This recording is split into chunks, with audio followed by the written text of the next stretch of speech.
নাটক সিনেমা দেখলে নামাজ কবুল হবে কিনা? অনেকেই আমাদের কাছে ইয়াং পিপলরা প্রশ্ন করে, হুজুর নামাজও পড়ি আবার নাটক সিনেমাও দেখি। এই নাটক সিনেমা দেখলে কিন্তু আমাদের অনেক ধরনের ক্ষতি হয়। এক নাম্বার হচ্ছে দৃষ্টিশক্তি নষ্ট হয়ে যায়, মেধাশক্তি, ইন্টেলেকচুয়াল পাওয়ার এগুলো আস্তে আস্তে কমে যায়।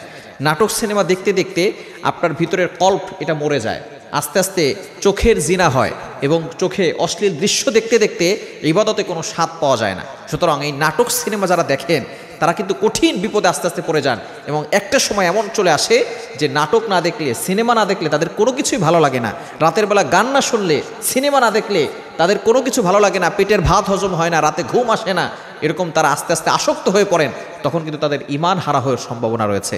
সুতরাং নামাজ কবুল হবে কিনা, যারা নাটক সিনেমা দেখেন তাদের নামাজের ফরজিয়াত আদায় হবে, তবে নামাজ পরিপূর্ণভাবে হবে না। এবং এই নামাজ যদি আপনি নামাজও পড়েন আবার নাটক সিনেমাও দেখেন, তবে বোঝা গেল এই নামাজ আপনাকে এই গুনাহ থেকে বাঁচাতে পারছে না।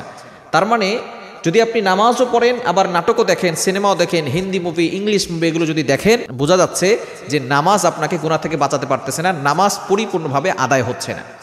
আল্লাহ পাক রব্বুল আলামিন নিজে বলে দিয়েছেন 21 নম্বর পারার 1 নম্বর পৃষ্ঠার 2 নম্বর লাইন সূরা আনকাবুতের 45 নম্বর আয়াতে আল্লাহ তাআলা বলছেন, ইন্না সলাতা তানহা আনিল ফাহশাই ওয়াল মুনকার, নিশ্চয়ই নামাজ মানুষকে সমস্ত প্রকার ফাহিশা কাজ থেকে বিরত রাখবে।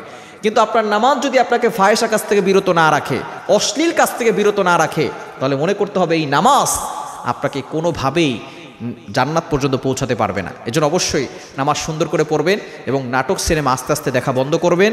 এবং এটা যদি আপনি আসক্ত হয়ে পড়েন, সেখান থেকে অবশ্যই দূরে সরে আসবেন। কেননা যারা এই হারাম দৃশ্য দেখে, হারাম গান শোনে, আল্লাহ পাক রব্বুল আলামিন তাদের কিয়ামতের ময়দানে ভয়াবহ শাস্তি রেখেছেন। তারা ইবাদতে কোনো স্বাদ পাবে না এবং কিয়ামতের ময়দানে আল্লাহ পাক রব্বুল আলামিন তাদের চোখের ভিতরে এবং তাদের কানের ভিতরে গরম সীসা ঢেলে দিবেন এবং তাদেরকে শুয়োরের আকার ধারণ করিয়ে, শূকরের আকার ধারণ করিয়ে নিকৃষ্ট প্রাণী বানিয়ে তারপরে সকলের সামনে হাজির করবে। সকল মানুষ বুঝতে পারবে এরা রাতের বেলা কানে হেডফোন লাগিয়ে গান শুনতো, অশ্লীল দৃশ্য দেখত।